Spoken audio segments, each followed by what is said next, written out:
As aulas de vídeo apresenta Quem são os Mormons e os Maçons? Produzido pelo pastor Lutero Royer e ensinado pelo pastor Ricardo Gondim Rodrigues. E agora com vocês, pastor Ricardo.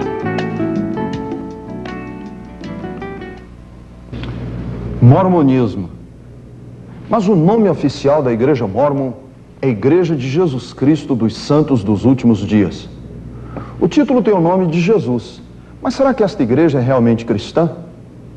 Hoje eu gostaria de lhes falar sobre o mormonismo e como ele se relaciona com a maçonaria. A cidade de Salt Lake City, em Utah, é a sede internacional da Igreja dos Mormons, que tem aproximadamente 6 milhões de membros no mundo todo. Essa igreja espera alcançar um número de membros de 70 milhões dentro dos próximos 50 anos. Novas edificações mormons estão sendo hoje usadas para cultos dominicais e para funções sociais.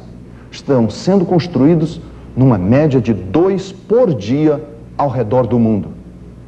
É chocante descobrir o que é realmente o mormonismo. Já que é uma religião secreta e de revelação progressiva, muitos dos próprios mormons não sabem a história mística ou a extensão do conteúdo ritualístico de suas cerimônias em suas igrejas. Muitos que se convertem ao mormonismo e que vêm de igrejas cristãs encontram-se em uma situação de não quererem entrar em maiores detalhes da doutrina, porque se sentem incomodados. Como os seus cônjuges, filhos e o seu círculo íntimo de amigos são todos mormons, eles não querem pagar o preço de perder o convívio desta amizade e dessa familiaridade. E então eles continuam frequentando os cultos aos domingos, fazem as funções sociais, mas desistem da busca pela divindade, que é o objetivo de um mormon fervoroso. 75% de novos convertidos ao mormonismo vêm de igrejas cristãs. Se este ensino que você está para receber pudesse chegar a estas pessoas antes deles serem visitados pelos mormons, eu tenho certeza que a maioria delas não cairia na armadilha dessa seita. Somente no Brasil, aproximadamente 300 mil brasileiros se converteram ao mormonismo. Estes inocentes ficariam chocados em saber que pertencem a uma organização que nega a Trindade, o nascimento virginal de Jesus, como está ensinado na Palavra de Deus. Na Venezuela, na Colômbia, na Argentina, a Igreja Mórmon está crescendo rapidamente, porque os sul-americanos veem que essa religião parece promover os valores da família. Ninguém os informa que em Utah, com a sua população de 70% de mormons, há uma média altíssima de divórcios e 40 mil ainda praticam a poligamia. Nós somos gratos por 2 ex-mormons em nos deixar usar o seu filme, O Templo dos Fabricantes de Deuses. Thelma Geer é autora do livro Mormonismo, Mamãe e Eu, e é uma bisneta do mormon assassino condenado, chamado John D. Lee. Lee tinha 19 esposas e 64 filhos, e eles têm hoje mais de 5 mil descendentes, a maioria mormon. Ed Decker é diretor de Saints Alive, uma comunidade interdenominacional de ex-mormons e coautor do livro que foi best-seller nos Estados Unidos, Os Fabricantes de Deuses. Ele nos deixou usar esse desenho animado, mostrando o que a teologia mormon ensina. O mormonismo ensina que trilhões de planetas espalhados através do cosmos são governados por inúmeros deuses que um dia foram humanos como nós. Dizem que há muito tempo atrás, em um destes planetas, um deus desconhecido e uma de suas esposas, deusa, conceberam uma criança espírito chamada Elohim. A criança espírito, mais tarde, nasceu de pais humanos que lhe deram um corpo físico. Através de obediência ao ensino mórmon e morte e ressurreição, ele se provou digno e foi elevado à divindade como seu pai fora antes dele. Os mormons creem que Elohim é seu pai celestial e que ele mora com suas muitas esposas deusas em um planeta perto de uma estrela misteriosa chamada Kolapi. Aqui os deuses do mormonismo e suas esposas, através do sexo celestial, eternamente produzem bilhões de crianças espírito. Para decidir seu destino, o chefe dos deuses Mormons convocou um grande concílio celestial. Os 2 filhos mais velhos de Elohim estavam ali, Lúcifer e seu irmão Jesus. Um plano foi apresentado para construir o planeta Terra, onde as crianças espírito iriam obter seus corpos mortais e aprenderem o bem e o mal. Lúcifer ficou de pé e fez a sua proposta de se tornar o salvador deste mundo novo. Querendo a glória para si mesmo, ele planejou forçar todos a se tornarem deuses. Opondo-se à ideia, o Jesus dos Mormons sugeriu dar ao homem livre arbítrio como nos outros planetas. Em votação, aprovou-se a proposta do Jesus dos Mormons que se tornaria o salvador do planeta Terra. Irado, Lúcifer maliciosamente convenceu 1/3 dos espíritos destinados à Terra para guerrear com ele numa revolta. Assim, Lúcifer se tornou o diabo e os seus seguidores demônios. Enviados ao mundo, foi-lhes negado possuírem corpos de carne e osso. Aqueles que permaneceram neutros na batalha receberam a maldição de nascerem com a pele preta. Assim, os Mormons explicam a raça negra. Os espíritos que lutaram mais valentemente contra Lúcifer seriam as pessoas de pele mais alva ou branca e agradável, como o livro dos Mormons os descreve. Os antigos profetas Mormons ensinavam que Elohim e uma das suas esposas, uma deusa, vieram à Terra como Adão e Eva, para começar a raça humana. Milhares de anos depois, Elohim, com forma humana, novamente foi para o planeta Terra, saindo da estrela base Colap, para ter relações físicas com a Virgem Maria e dar a Jesus um corpo físico. Um dos apóstolos Mormon ensinou que depois que Jesus atingiu a maturidade, ele teve pelo menos 3 esposas, Maria, Marta e Maria Madalena. Através dessas esposas, o Jesus dos Mormons supostamente foi pai de algumas crianças antes de ser crucificado. O fundador do mormonismo, Joseph Smith, se autoproclamou um dos seus descendentes. De acordo com o livro dos Mormons, depois de sua ressurreição, Jesus veio para as Américas para pregar aos índios, que os Mormons creem ser realmente israelitas. Assim, o Jesus dos Mormons estabeleceu sua igreja nas Américas da mesma maneira que na Palestina.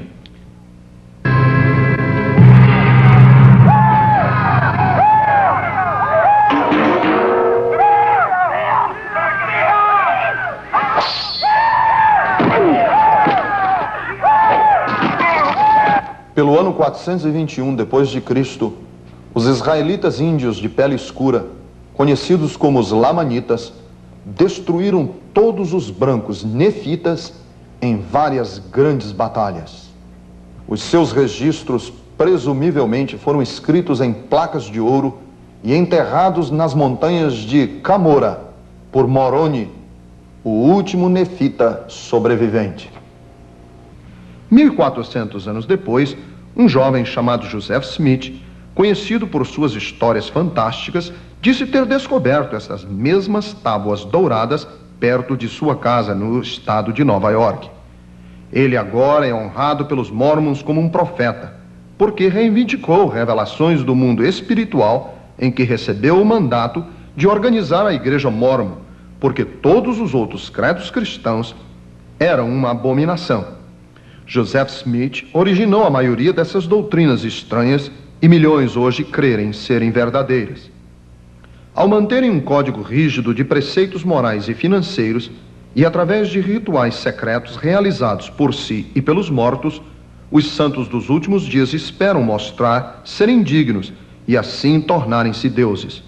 Os Mormons ensinam que todos devem se apresentar no julgamento final perante Joseph Smith, o Jesus dos Mormons e Elohim.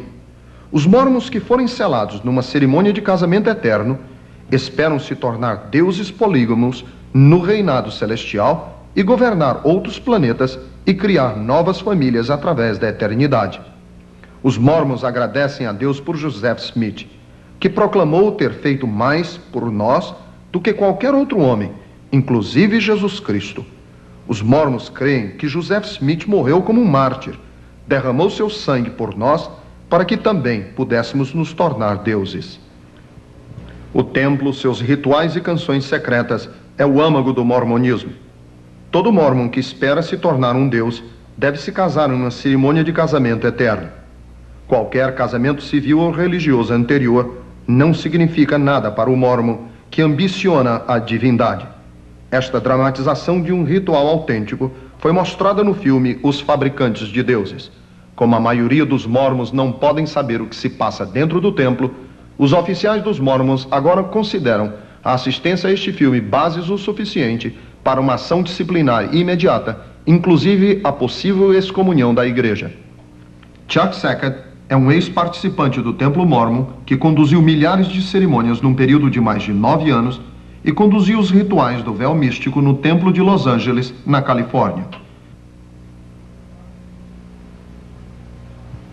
Depois de entrar no templo, os homens e as mulheres são separados. Os noviços entram primeiro em um vestuário onde são instruídos a tirar toda a sua roupa, que são guardadas em um armário e trancados com uma chave. Seus corpos nus são cobertos com um lençol em forma de um poncho chamado de escudo. Eu lavo sua cabeça para que seu cérebro e intelecto se tornem claros e ativos. Seus olhos para que veja claramente e discerna entre a verdade e o erro. Seu nariz para que cheire. Lavagens cerimoniais, unções e bênçãos são então feitas em cada parte do corpo por um obreiro do templo. Seu seio para que receba princípios puros e virtuosos. Seus órgãos e suas entranhas para que sejam saudáveis e fortes e exerçam suas funções próprias. Os iniciantes são então vestidos com os garments do sacerdócio santo, que usarão 24 horas todos os dias, com exceção dos eventos atléticos públicos e banho. Mas para muitos mormons devotos, eles não são retirados nem nos momentos de intimidade física. Será um escudo e uma proteção para você contra o poder do destruidor até que termine o seu trabalho na terra. O garment mágico age como um talismã oculto, supostamente dando ao dono proteção contra as forças satânicas e suas consequências. Isso quando usado sempre e os votos mantidos.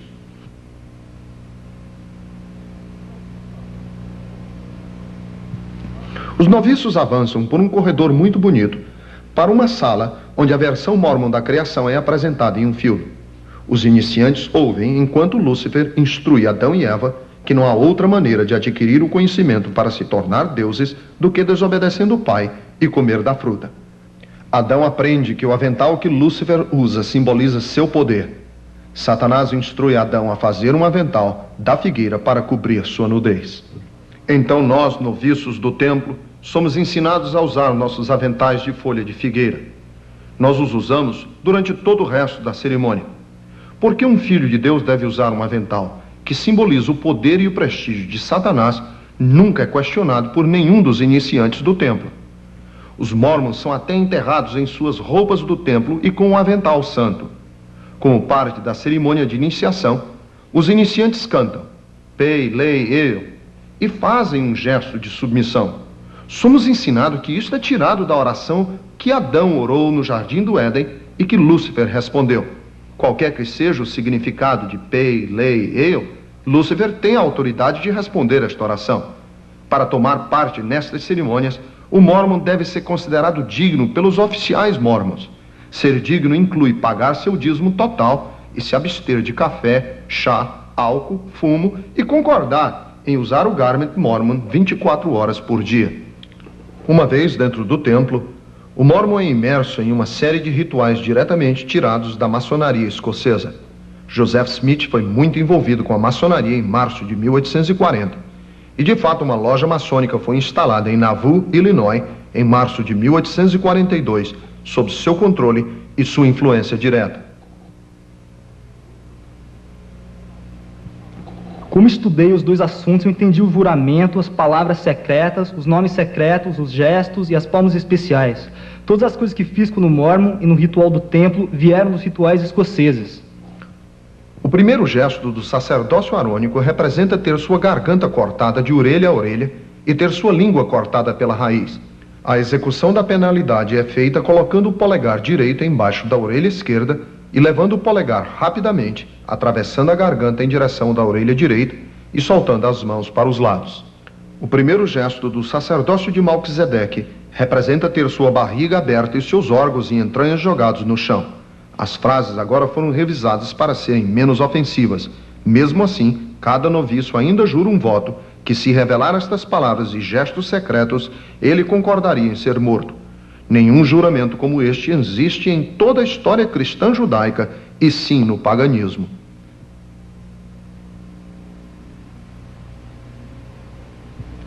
O mormonismo ensina que há certas coisas que o sangue de Jesus Cristo não paga.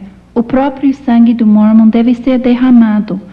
Meu bisavô foi um destes homens, conhecido como anjos destruidores ou os danitas, que cortavam as gargantas de certos mormons que cometeram ofensas contra o mormonismo. Algumas das coisas pelas quais os mormons no passado derramaram seu sangue, sua garganta rasgada, foram adultério, roubo, casamento com um negro.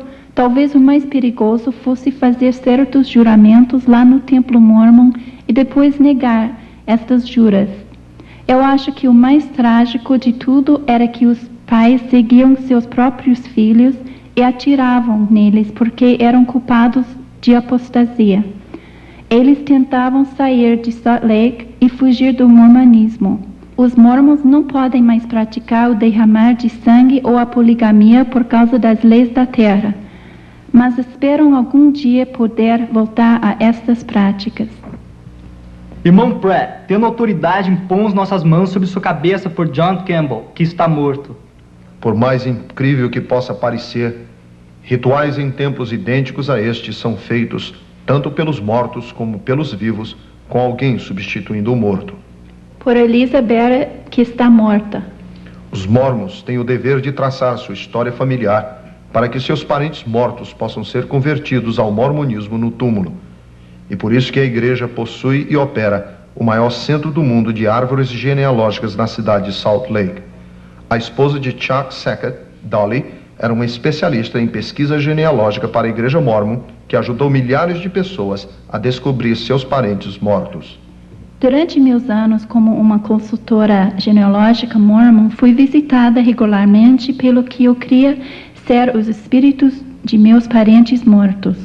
Por causa da intensidade de minhas experiências, eu desprezava as advertências bíblicas contra comunicações com os mortos, nunca nem mesmo considerando que eles eram, na verdade, demônios ou espíritos familiares. Já que eu queria ser literalmente a salvadora deles e que sua salvação eterna dependia de mim, eu precisava permanecer digna do templo, custe o que custasse. O que é requerido? Os nomes secretos e gestos místicos do sacerdócio de Melquisedeque Mormon são demonstrados pelo noviço ao obreiro, representando o Senhor por detrás do véu. Apresente-a no véu e o pedido dela será atendido. O que é isto? O primeiro gesto do sacerdócio arônico. Tem um nome? Tem sim. As pessoas que passam por essas cerimônias, por si ou substituindo os mortos, experimentam um tremendo sentimento de poder. A salvação pessoal em Jesus Cristo é desconhecida pelos mormons. As canções acompanham um ritual clássico do ocultismo, igual às canções da feitiçaria, macumba, louvor a Satanás e cerimônias pagãs. Saúde no umbigo, medula nos ossos, força nos lombos, poder nos tendões, estejam sobre mim e sobre minha posteridade por todas as gerações e por toda a eternidade. Está certo. Os iniciantes invocam poderes sacerdotais do ocultismo e colocam-se com suas famílias e futuras gerações sob a mesma magia. Tenho conversado com o Senhor através do véu, desejo agora entrar em sua presença. Deixa entrar.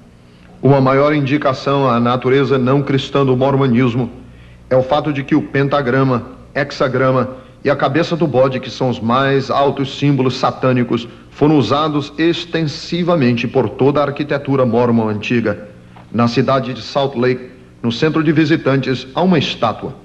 Este pequeno arranjo é talvez a exposição mais significante na Temple Square, porque representa a profunda cegueira da heresia mormon.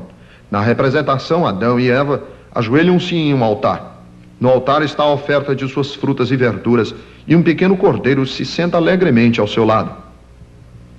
Esta é a oferta de Caim que Deus rejeitou em Gênesis capítulo 4. Os 30.000 missionários enviados pela Igreja Mórmon hoje usam uma terminologia evangélica quando pregam a doutrina mórmon. Convertidos em potencial, são deixados com a impressão de que o mormonismo não é nada mais do que uma forma melhor de cristianismo. Boa tarde. Gostaríamos de lhe falar sobre a Igreja de Jesus Cristo dos Santos dos Últimos Dias. O sucesso é fenomenal. Os mórmons dizem que estão batizando um novo convertido a cada 3 minutos. Embora todos os credos e rituais mórmons estejam diretamente opostos ao cristianismo, a Igreja Mórmon é capaz de atrair mais de 75% dos novos convertidos de igrejas evangélicas. São ensinados que o Jesus deles voltará à terra e estabelecerá sua sede perto de Independence, Missouri, que ficará conhecida como a Nova Jerusalém. São ensinados a guardar 2 anos de suprimentos para os ajudar durante o período da tribulação. Aprendem que nos últimos dias, antes do retorno do seu Cristo, a Constituição dos Estados Unidos estará por um fio e será salva no último instante pelos elders da Igreja Mórmon. O governo dos Estados Unidos supostamente se tornará uma teocracia, com os líderes do sacerdócio em controle. Então a Ordem Unida será restaurada, um plano que confiscará todas as propriedades e possessões ao controle do sacerdócio mórmon. A igreja então redistribuiria a riqueza com aqueles que estivessem com boas relações com os oficiais mórmons, uma forma de comunismo teocrático.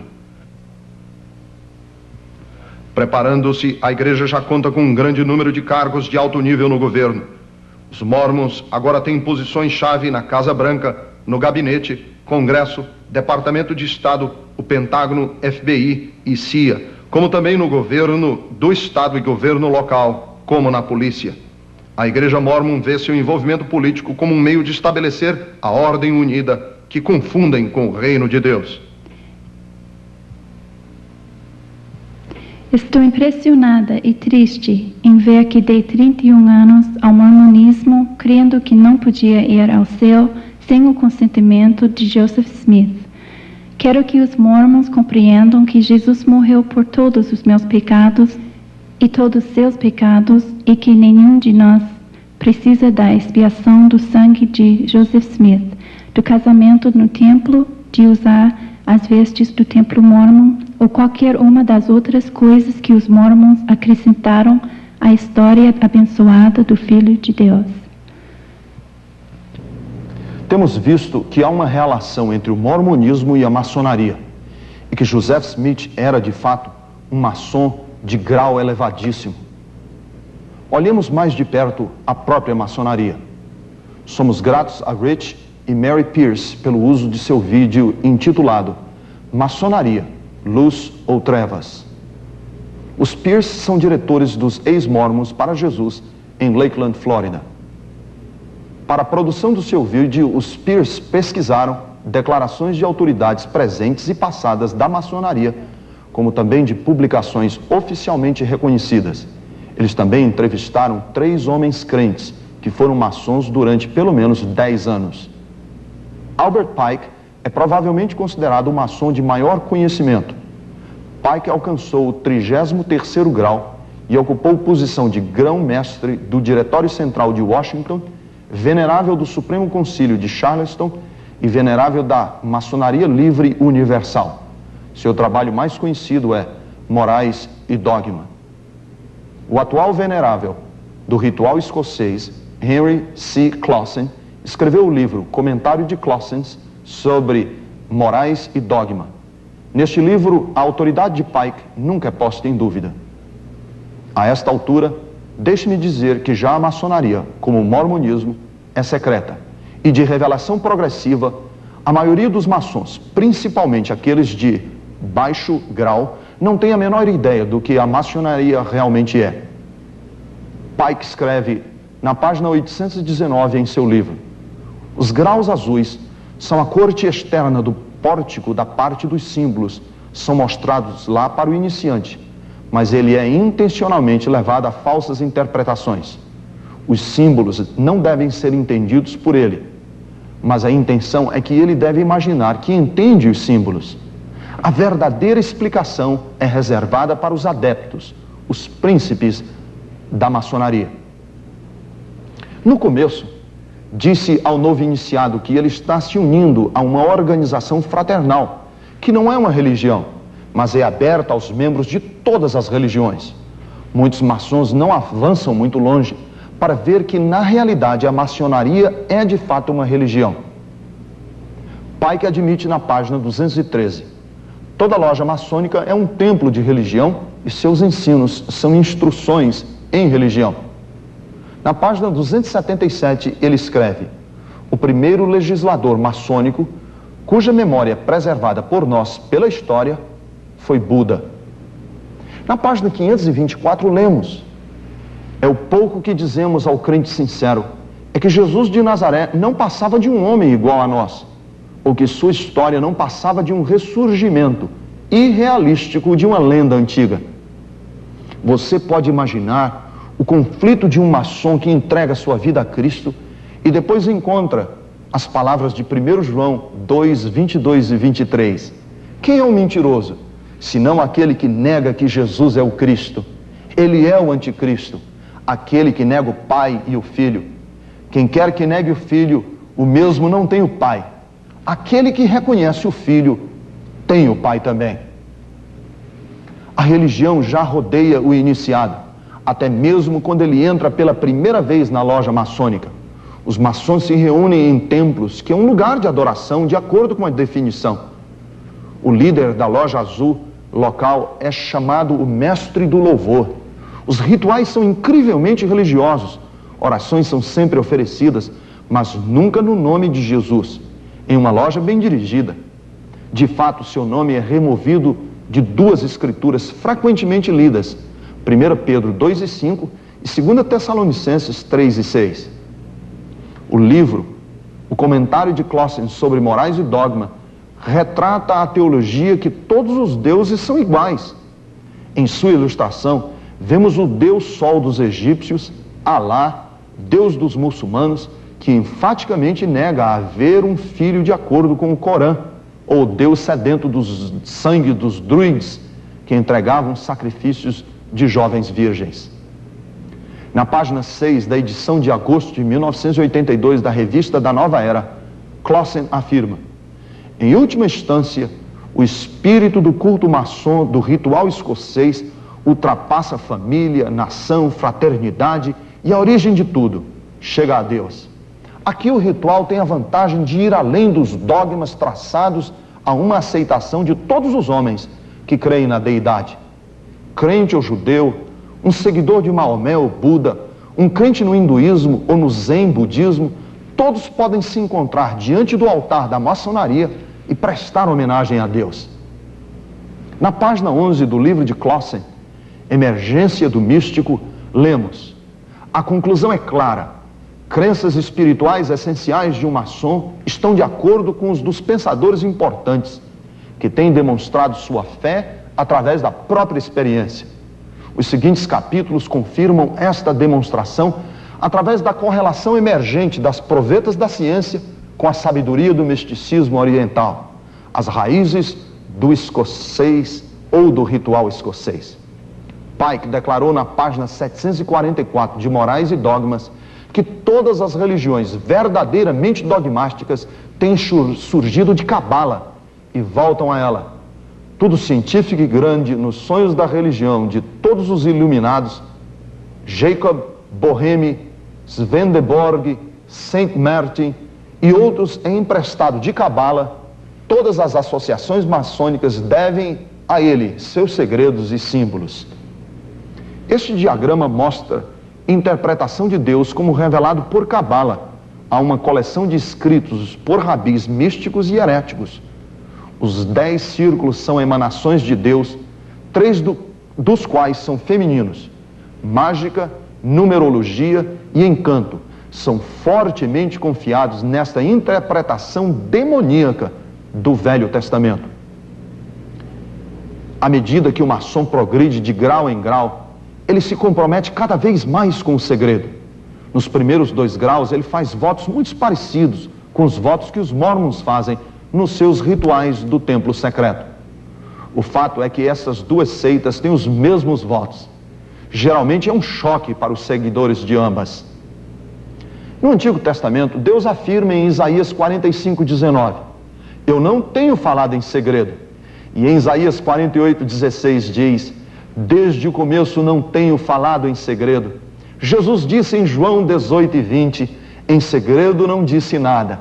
Não é de se admirar que tantos maçons, quando aceitam a Cristo como seu Salvador, sentem que devem renunciar à maçonaria. Além do segredo, há a questão dos terríveis votos que os maçons devem fazer e que são diretamente contraditórios ao ensino de Cristo, como vemos em Mateus capítulo 5, versículos 33 a 37. Mas também ouvistes que foi dito aos antigos: não jurarás falso, mas cumprirás rigorosamente para com o Senhor os teus juramentos. Eu, porém, vos digo, de modo algum jureis, nem pelo céu, por ser o trono de Deus, nem pela terra, por ser o estrado dos seus pés, nem por Jerusalém, por ser a cidade do grande rei. Não jures pela tua cabeça, porque não podes tornar um cabelo branco ou preto. Seja, porém, a tua palavra sim, sim, não, não. O que disso passar vem do maligno. O grande evangelista cristão Charles Finney, em seu livro Caráter, Postulados e Práticas da Maçonaria Livre, lembrou o fato de que há pelo menos 7 execuções documentadas de maçons pelos seus irmãos de loja. William Morgan, que foi assassinado por divulgar os segredos da loja em 1826, é provavelmente o mais famoso caso. Morgan escreveu o que agora é conhecido como a Livre Maçonaria Exposta, dando todos os detalhes dos rituais e votos dos primeiros 3 graus. Sabemos que ele foi raptado e assassinado pelos maçons por causa da sua confissão no leito de morte de um dos assassinos e da confissão particular de um cúmplice. Capitão Morgan foi preso aqui, em Old Fort, Niagara, Nova York, por alguns dias, enquanto lojas de vários municípios se reuniam para decidir como silenciá-lo. Morgan foi levado para fora à meia-noite e afogado no rio Niagara. Uma percentagem muito pequena de maçons jamais alcança graus altos o suficiente para saber as verdadeiras raízes e os propósitos da maçonaria. Eles ficam, na maioria das vezes, contentes em participar das atividades fraternais e de caridade. Devemos observar que, para ter credibilidade, toda seita desenvolve algum grau de ajuda aos pobres e doentes e necessitados. Pike, a maçonaria, fez um discurso para 23 Supremos Concílios do mundo em 1889 na Europa e está registrado no livro escrito por Edith Starr Miller, Teocracia do Ocultismo, que pode ser visto no Museu Britânico.